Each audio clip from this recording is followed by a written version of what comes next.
قابل صد احترام سامعین کرام، خواتین و حضرات، اللہ تعالیٰ نے دنیا میں رہتے ہوئے ہماری یہ ذمہ داری لگائی ہے کہ ہم اپنے آپ کو، اپنے اہل و عیال کو جہنم کی آگ سے بچائیں۔ وہ جہنم کی آگ کتنی ہولناک، خوفناک ہوگی کہ اللہ نے فرمایا کہ اس کے جو نگران فرشتے ہیں، اللہ نے ان کی 4-5 صفات ذکر کی ہیں۔ غلاظ، شداد، وہ بڑے بے رحم ہیں، ان کے اندر رحم نام کی، نرمی نام کی کوئی چیز نہیں ہے۔ ان کی گرفت بڑی سخت ہے۔ شداد، جو ان کی گرفت میں آ جائے گا نکل نہیں پائے گا، بھاگ نہیں سکے گا۔ لا یعصون اللہ ما امرہم، وہ اللہ کے کسی کام کی نافرمانی نہیں کرتے، اللہ کی حکم عدولی نہیں کرتے، اللہ جو کہتے ہیں وہی کرتے ہیں۔ اور وہ آگ پھر اس کا ایندھن لکڑیاں نہیں ہوں گی، پیٹرول نہیں ہوگا، کوئی اور جلنے والی چیز نہیں ہوگی۔ الناس والحجار، لوگ اور پتھر ہوں گے۔ تو اس لحاظ سے ہمیں اس دنیا کے اندر غور و فکر کرنا ہے کہ ہم نے خود کو بھی اس آگ سے بچانا ہے، اپنے اہل و عیال کو بھی بچانا ہے۔ ٹھیک ہے، یہ اللہ کی طرف سے ہمیں یہ سمجھایا گیا ہے، ہماری ذمہ داری لگائی گئی ہے، ہم سے یہ تقاضا کیا گیا ہے، تو ہم نے اس پہ کان دھرنے ہیں اور پوری طرح ہم نے اپنی جان لگانی ہے کہ ہم اس آگ سے خود کو بھی بچا سکیں، اپنے اہل و عیال کو بھی بچا سکیں۔ انسان کو جو آگ میں لے جانے والی چیزیں ہیں، ان میں سر دست اول نمبر پہ نماز میں سستی اور نماز سے غفلت ہے۔ سورۃ المدثر میں اللہ تعالیٰ نے جنتیوں اور جہنمیوں کا باہمی مکالمہ ہمارے سامنے بیان کیا ہے۔ جنتی جہنمیوں سے پوچھیں گے ما سلککم فی سقر، جہنم کا ایک نام سقر ہے کہ تم سقر میں کیسے آ گئے، وجہ کیا ہے، سبب کیا ہے؟ تو وہ اپنے کئی جرائم بیان کریں گے، 4 جرائم اپنے بیان کریں گے۔ اور پہلا جرم وہ یہ بیان کریں گے لم نک من المصلی، ہم نماز نہیں پڑھا کرتے تھے، بے نماز تھے۔ تو نماز، سستی، غفلت، یہ اتنا بڑا جرم ہے جو انسان کو جہنم کے اندر لے جائے گا۔ ٹھیک ہے، اس لحاظ سے ہم نے خود دیکھنا ہے، اللہ کی توفیق سے ابھی ہم نے ظہر کی نماز پڑھی ہے، اس پہ ہم اللہ کا جتنا بھی شکر ادا کریں اتنا کم ہے۔ کہ آپ دیکھیں، اگر آپ باہر نکل جائیں آپ کو سینکڑوں ہزاروں لوگ چلتے پھرتے آتے جاتے نظر آئیں گے، لیکن آپ ان میں اللہ کے خاص اور چنیدہ لوگ ہیں کہ اللہ نے مجھے اور آپ کو اپنے گھر میں اپنے حضور کھڑے ہونے کی توفیق بخشی ہے۔ تو اس پہ ہم اللہ کا جتنا بھی شکر ادا کریں کم ہے۔ بد نصیب ہیں وہ لوگ جنہیں اللہ نے اپنے سامنے کھڑے ہونے کی سعادت نہیں بخشی۔ وہ یہ مت سمجھیں کہ میں نے مسجد میں نہیں گیا، میں نے نماز نہیں پڑھی، میں نے یہ کام کر لیا ہے، میں نے وہ کام کر لیا ہے، بلکہ وہ اپنی قسمت پہ روئے، شرمندہ ہو کہ تجھے اللہ نے اس قابل نہیں سمجھا کہ تو اس کے سامنے کھڑا ہو سکے۔ ٹھیک ہے، اور الحمدللہ اللہ نے ہمیں توفیق بخشی ہے، اسی کا فضل اور اس کی رحمت ہے۔ اللہ ہمیں یہ توفیق دیے رکھے اور اللہ تعالی ہمیں تا دم حیات نمازی بنا کے رکھے۔ ٹھیک ہے، تو جس طرح ہم نے خود نماز کا پابند رہنا ہے اور اس کے ذریعے جہنم کی آگ سے بچنا ہے، اسی طرح ہم نے اپنے بچوں کو بھی نماز کا عادی بنانا ہے، کیونکہ اللہ نے ہمیں دونوں ذمہ داریاں دی، اپنے آپ کو بھی بچانا ہے اور اپنے اہل خانہ بیوی بچوں کو بھی ہم نے جہنم کی آگ سے بچانا ہے، گویا انہیں بھی نماز کا پابند بنانا ہے۔ اس حوالے سے میں کچھ باتیں آپ کے سامنے ذکر کرنا چاہتا ہوں۔ اصل میں چند دن پہلے باہر نکلا، بعض اوقات دائیں بائیں کچھ محاورے، جملے، الفاظ ایسے لکھے ہوتے ہیں، بظاہر سادہ سے ہوتے ہیں، لیکن ان کے اندر معنویت ایسی ہوتی ہے کہ آپ کے دل کو اپیل کرتے ہیں۔ تو ایک رکشے کے پیچھے میں نے یہ فلیکس دیکھا کہ آپ کا بچہ ڈاکٹر، انجینئر، وکیل، بڑا آدمی بن سکتا ہے، نمازی کیوں نہیں بن سکتا؟ سوچنے کی بات ہے، بڑی اچھی بات لکھی ہے۔ ہم اپنے بچوں کے لیے، ان کے دنیاوی مستقبل کے لیے جتنی اسٹرگل کرتے ہیں، محنت کرتے ہیں، جد و جہد کرتے ہیں، جان مارتے ہیں، کیا میں اور آپ اپنے بچوں کو نمازی بنانے کے لیے بھی اتنی محنت کرتے ہیں؟ اللہ کی توفیق اور فضل کے بعد یہ ہماری محنتوں کا ثمر ہے نا کہ ہمارا بچہ کو ڈاکٹر ہے، انجینئر ہے، وکیل ہے، بڑی پوسٹ پہ ہے، اعلیٰ منصب پہ ہے۔ ٹھیک ہے، تو کیا یہ محنتیں، یہ کاوشیں اور اسی طرح کی تگ و دو ہماری اپنے بچوں کو نمازی بنانے کے لیے بھی ہے؟ یقیناً نہیں ہے۔ یہی وجہ ہے کہ باپ نمازی ہے، بڑا بھائی نمازی ہے، ایک باپ کے 4 بچے ہیں، وہ خود تو ماشاءاللہ صف اول کا نمازی ہے، 5 وقت کا نمازی ہے، لیکن 4 بیٹوں میں سے کوئی ایک بھی مسجد نہیں آتا، یا 4 میں سے 3 بے نماز ہیں، ایک نماز پڑھنے والا ہے۔ ٹھیک ہے، وجہ کیا ہے؟ وہ باپ اس طرح جس طرح خود نماز کی اہمیت کو سمجھنے والا ہے، اپنے بچوں کو سمجھانے والا ہے، اپنے بچوں کو اس طرح ترغیب دینے والا ہے، اس طرح سختی کرنے والا ہے، جس طرح دنیاوی معاملات کے لیے اپنے بچوں کے لیے وہ کوشش کرتا ہے، جان مارتا ہے، اپنے آپ کو یعنی کہ نا وہ آگے لے کے جاتا ہے، تو اپنے بچوں کے لیے ایسا کیوں نہیں کرتا؟ اصل بات یہ ہے کہ ہمارے اندر وہ اہمیت نہیں رہی، ٹھیک ہے نا؟ ہم نے اپنے بچوں کے لیے، ان کو نمازی بنانے کے لیے اس طرح کی سٹرگل نہیں کی جس طرح ہم دنیاوی علوم و فنون کے لیے، دنیاوی معاملات کے لیے کرتے ہیں۔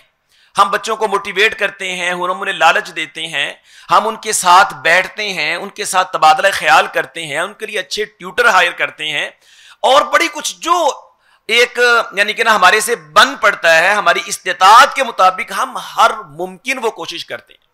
لیکن کیا یہ ممکنہ کوششیں ہمارے بچوں کو نمازی بنانے کے لیے بھی ہیں؟ میں اپنے گریبان میں جان کر کے اپنے آپ سے سوال کروں، اور آپ اپنے گریبان میں جان کے اپنے آپ سے سوال کریں، پھر آپ کو خود اس کا جواب مل جائے گا۔ کسی مفتی اور کسی آپ کو مولوی صاحب کے پاس جانے کی ضرورت نہیں ہے، اس معاملے میں آپ خود مفتی بن جائیں۔ اپنے آپ سے پوچھیں، خود سے جواب طلب کریں۔ کل اللہ نے آپ سے پوچھنا ہے۔ میں نے جو حدیث آپ کے سامنے پیش کی ہے، آقا علیہ الصلوۃ والسلام نے فرمایا والرجل راع فی اہل بیتی وہو مسئول عن رعیتہ۔ اللہ تعالیٰ نے ہر آدمی سے اس کے بچوں کے بارے میں، اس کی بیوی کے بارے میں پوچھنا ہے، اور وہ اپنی رعیت کے بارے میں، اپنے ماتحت افراد کے بارے میں اللہ کی بارگاہ میں جواب دیے۔ اللہ قیامت کے دن آپ سے پوچھیں گے آپ کے بچے نماز پڑھتے تھے کہ نہیں، آپ نے اپنے بچوں کو نمازی بنانے کے لیے کیا کردار ادا کیا ہے، یہ پوچھا جائے گا۔ حضرت عبداللہ بن عمر رضی اللہ عنہ فرمایا کرتے تھے، اپنے بچوں کو ادب سکھاؤ، ان کی تربیت کرو، قیامت کے دن تیرے سے ان کے بارے میں پوچھا جائے گا۔ پہلے تیرے سے پوچھا جائے گا کہ تو نے اپنے بچوں کی تربیت کیا کی، انہیں کیا سکھایا، کیا پڑھایا، ٹھیک ہے، نمازی بنایا، بااخلاق بنایا، اور اس کے بعد تیرے بچوں سے تیرے بارے میں پوچھا جائے گا، تو نے اپنے باپ کے ساتھ کیسا سلوک کیا، اچھا سلوک کیا، برا سلوک کیا۔ اور نبی کریم صلی اللہ علیہ وسلم نے بھی یہی بات اپنی ایک حدیث کے اندر ارشاد فرمائی ہے کہ ان اللہ سائل کل رجل اما استرعاہ، اللہ ہر آدمی سے، اللہ نے اس کی کسٹڈی میں جو افراد دیے ہیں، اللہ ان کے بارے میں پوچھے گا احفظ ام ضیع، ان کی حفاظت کی، ان کو ضائع کر دیا، ان کے حقوق پورے کیے، دنیاوی طور پہ، دینی طور پہ جو چیزیں ان کے لیے اچھی تھیں دی ان کو، اللہ پوچھے گا ان سے، اور میں نے اور آپ نے اللہ کی بارگاہ میں جواب دینا ہے۔ اور حافظ ابن قیم رحمۃ اللہ علیہ نے سورہ بنی اسرائیل کی اس آیت سے یہ چیز اخذ کی ہے، وَلَا تَقْتُلُوا أَوْلَادَكُمْ خَشْيَةَ إِمْلَاقٍ۔ وہ کہتے ہیں کہ اولاد کے والدین پہ حق ہیں، والدین کی اولاد پہ حق ہیں۔ اللہ نے والدین کے حق کو فوقیت دی ہے، اس لیے پہلے والدین سے اولاد کے بارے میں پوچھا جائے گا، بعد میں پھر اللہ اولاد سے والدین کے بارے میں پوچھیں گے، ٹھیک ہے۔ تو میں نے اور آپ نے اللہ کی بارگاہ میں جواب دینا ہے، ٹھیک ہے۔ اور ہم آج تقابل کریں، کمپیریزن کریں اپنے دنیاوی معاملات کا اور دینی معاملات کا، کہ میری جہود، میری کوششیں، میری مسائی، میری سٹرگل، میری کوشش، میری کد و کاش، میری تگ و دو جس طرح دنیاوی معاملات کے لیے ہیں، اپنے بچوں کو اعلیٰ منصب پہ لے جانے کے لیے ہیں، اسی طرح کی کد و کاش، کاوشیں، کوششیں، تگ و دو میری اسی طرح دین کے لیے بھی، نمازی بنانے کے لیے بھی ہیں۔ آپ تقابل کریں گے، آپ کو اس کا جواب مل جائے گا۔ ہم اپنے بیٹے کو مثال کے طور پر یہ کہہ دیتے ہیں، بیٹا تمہارے نمبر اچھے آنے چاہیے، A+ گریڈ آنا چاہیے تمہارا، اور اگر تمہارا یعنی A+ گریڈ آ گیا اور تم اسکالرشپ کے اہل ہوگے، میں تمہیں یہ دوں گا، میں تمہیں وہ دوں گا، بیٹا تمہیں بائیسیکل مل جائے گی، تمہیں آئی فون لے کے دے دوں گا، تمہیں یہ مل جائے گا، وہ مل جائے گا۔ کیا اس طرح کی ترغیب میں نے نماز کے لیے بھی اپنے بچوں کو دلائی ہے؟ اس طرح کا کمپٹیشن میں نے کبھی اپنے بچوں کے لیے دین کے والے سے بھی کیا؟ آپ اپنے بچوں کو کبھی یہ بھی کہا، بیٹا اگر تو نے 200 نمازیں تکبیر اولیٰ کے ساتھ پڑھی، جس کی آقا علیہ الصلوۃ والسلام نے اتنی فضیلت بیان کی، وہ 2 چیزوں سے بری ہو جاتا ہے، تو بیٹا 200 نمازیں تیری تکبیر اولیٰ کے ساتھ ہونی چاہیے، ایک بھی مس نہ ہو۔ اگر تو نے 200 نمازیں 40 دن کی نمازیں، ٹھیک ہے، تو نے تکبیر اولیٰ کے ساتھ پڑھی ہیں، تو بیٹا اگر تو اس امتحان میں پاس ہو گیا، تجھے میں یہ لے کے دوں گا، وہ لے کے دوں گا۔ کبھی یہ کمپٹیشن ہم نے کروایا اپنے گھروں کے اندر، اپنے بچوں کے لیے کیا ہے؟ نہیں کیا ہے، اہمیت نہیں ہمیں۔ نبی کریم صلی اللہ علیہ وآلہ وسلم کی سیرت طیبہ کو دیکھیے، آپ تو ہم تو اپنے کنوارے بچوں پہ اتنا دھیان نہیں کرتے، آقا علیہ الصلوۃ والسلام نے اپنا لخت جگر سیدہ فاطمہ رضی اللہ عنہا شادی کر دی ان کی، مسجد نبوی کے قریب ان کی رہائش۔ تہجد کے وقت ہر روز بلا ناگا اپنی بیٹی کو جا کے نماز کے لیے بیدار کرتی ہے، اپنے داماد سیدنا علی سے بھی کہتے ہیں، اور اللہ کے حکم پہ عمل کرتے ہیں، وَأْمُرْ أَهْلَكَ بِالصَّلَاةِ وَاصْطَبِرْ عَلَيْهَا۔ اور آقا علیہ السلام کا بچوں کے ساتھ معاملہ کیا ہے؟ عبداللہ ابن عباس رضی اللہ عنہما آپ کے سگے چچا کے بیٹے ہیں، اور دوسری طرف یہ ہے کہ ان کی سگی خالہ آپ کی بیوی بھی ہیں، سیدہ میمونہ رضی اللہ عنہ، دو طرفہ تعلق ہے۔ سیدنا ابن عباس اپنی خالہ سیدہ میمونہ کے پاس آئے رات گزارنے کے لیے، آقا علیہ السلام شام کے وقت گھر میں آئے، اور آ کر کے پہلا سوال آپ نے کیا کیا؟ ہمارا پہلا سوال بچوں کے لیے کیا ہوتا ہے؟ بیٹا اکیڈمی گئے تھے، اسکول گئے تھے، ٹھیک ہے، کون سا سبجیکٹ کیسے پڑھا ہے، ٹیوٹر نے کیا سبق دیا ہے، تمہاری ڈائری کیا ہے، یہ وہ۔ نبی کریم صلی اللہ علیہ وآلہ وسلم کا عبداللہ بن عباس کے بارے میں پہلا سوال کیا ہے؟ ٹھیک ہے، امام احمد رحمۃ اللہ علیہ نے یہ روایت بیان کیا، آقا علیہ السلام نے پہلا سوال یہ پوچھا، اصلی الغلام، میمونہ اس لڑکے نے نماز پڑھی؟ گھر آتے پہلا سوال آپ کا یہ، اصلی الغلام، اس بچے نے نماز پڑھی ہے؟ یہ ہے آقا علیہ السلام کی تربیت، بچوں کے لیے پیار شفقت آپ دیکھیں مثال ہے آقا علیہ السلام۔ لیکن جب نماز کی باری آئی تو فرمایا 7 سال کے ہو رہے ہیں، پیار سے کہو ان کو، موٹیویٹ کرو انہیں، ترغیب دو انہیں، اور 10 سال کے ہونے کے باوجود نہ پڑھیں وَضْرِبُوهُمْ، پھر مارو ان کو، پٹائی کرو، سختی کرو ان کو۔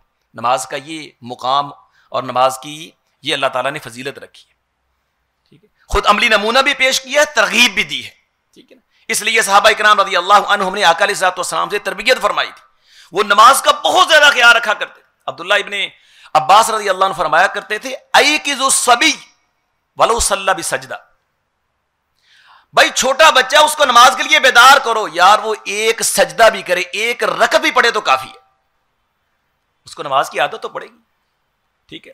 لیکن افسوس ہمارا رویہ مختلف ہے، جب ہم دین کے والے سے بات آتی ہے تو ہم بچہ کہہ کے مارجن دے دیتے، کوئی بات نہیں ہے، باقی وہ سارے کام کرے گا، ٹھیک ہے۔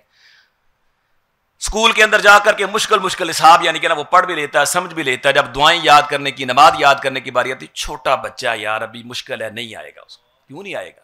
سارا کچھ آئے گا، لیکن بس ہماری توجہ ہمارے یہاں وہ اہمیت نہیں ہے، ٹھیک ہے۔ اور عبداللہ بن مسعود رضی اللہ عنہ فرمایا کرتے تھے، لوگوں حافظوا علی ابنائکم فی الصلاۃ، اپنے بچوں کو نماز کی حفاظت کرنے کی عادت ڈالو، ان کو ترغیب دو، ساتھ لے کے آیا کرو، ان کے سامنے نماز پڑھو، ان کو اپنے ساتھ نماز کے لیے کھڑا کرو، نماز ان کو پڑھنے کا عادی بناؤ۔ یہ کوشش ہم کریں گے تو پھر انشاءاللہ بچے نماز پڑھنے والے بنیں گے، ٹھیک ہے۔ آپ جس طرح دنیاوی سبجیکٹ پہ، کسی دنیاوی بات پہ آپ اپنے بچوں کو ترغیب دیتے ہیں، نماز کے لیے بھی دیں۔ سلف صالحین میں بڑے خوبصورت واقعات ملتی ہیں۔ حضرت زبید رحمہ اللہ تابعی ہیں، وہ اپنی مسجد کے مؤذن، ٹھیک ہے نا، جن کا نام زبید رحمہ اللہ، ان کے بارے میں بیان کرتے ہیں کہ وہ اذان کہتے اور اذان کے بعد بچوں سے کہتے، بیٹا تعالوا فصلوا اہب لکم جوزا، آؤ بیٹا نماز پڑھو، میں تمہیں کیلے دوں گا۔ بچے آتے نماز پڑھتے، پھر اسپیشل اپنی پاکٹ سے پیسے نکال کر، انتظامیہ نہیں پیسے دیتی، اپنی پاکٹ سے پیسے نکال کر کے وہ کیلے لے کے آتے اور بچوں کو کیلے کھلاتے۔ تو زیاد کہتے میں نے ایک دن حضرت زبیر سے کہا، یہ آپ یعنی کتنا خرچ کیوں کرتے ہیں؟ تو انہوں نے بڑا خوبصورت جواب دیا، وما علی ان اشتری لهم جوزا بخمسة دراہم ویتعودون الصلاۃ، بھائی اگر میرے 5 روپے لگانے سے یہ نماز کے عادی بن جائے تو مجھے اور کیا چاہیے، ٹھیک ہے نا۔ آج ہمارے یہاں کے 80-100 روپے درجن کیلا ہے، تو ہم اگر 100 روپے لگا کر کے اس طرح بچوں کو یہ ترغیب دے دیں، یا کوئی جو ان کی مرغوب چیز ہے وہ ان کے سامنے رکھ کر کے کہ بیٹا آؤ ہم تمہیں یہ دیں گے، ٹھیک ہے نا، تو اس طرح کی ترغیبات یعنی کہ پرکشش چیزیں، یعنی کہ ہر طرح کے لحاظ سے، کیا ہم نے یہ بھی آزمایا؟ نہیں کیا ہے ہم نے۔